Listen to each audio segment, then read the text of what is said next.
अस्सलाम वालेकुम नाज़रीन, आप देख रहे हैं इन्फो विद ज़ीशान और मैं हूं आपका होस्ट ज़ीशान खान माकरी। दोस्तों, अमेज़ॉन के बारे में तो आप जानते ही होंगे। अमेज़ॉन का ये लोगो जो मैं आपको इस वक्त दिखा रहा हूं, ए से जेड तक इस लकीर का मतलब क्या है। दोस्तों, मैं आपको बताता हूं कि इसका मतलब क्या है। अमेज़ॉन दुनिया का सबसे बड़ा ई कॉमर्स प्लेटफॉर्म है। ताहम आपने कभी गौर किया है कि इस लोगो के नाम के नीचे जो तीर का निशान बना हुआ है, इसका क्या मतलब है? दी सन के मुताबिक लोगो में मौजूद तीर का ये निशान अमेज़ॉन के नाम ए से शुरू होता है और जेड तक जाता है, जिसका मतलब है अमेज़ॉन पर आपको ए से जेड तक हर चीज़ मिलेगी। लेकिन समाजी राब्ते की वेबसाइट ट्विटर पर सार्फिन इस तीर के निशान के मतलब कुछ और ही शर्मनाक दावा कर रहे हैं। रिपोर्ट के मुताबिक ट्विटर सार्फिन का कहना है कि अमेज़ॉन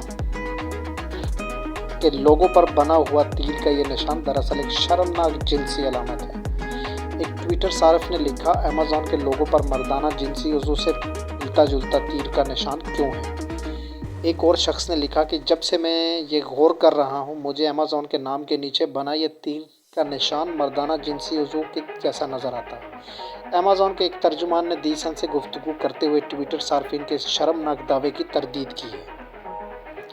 तर्जुमान का कहना है कि हम ट्विटर पर जारी इस बहस से आगाह हैं और दावे हमारे लिए भी दिलचस्पी का बायस हैं।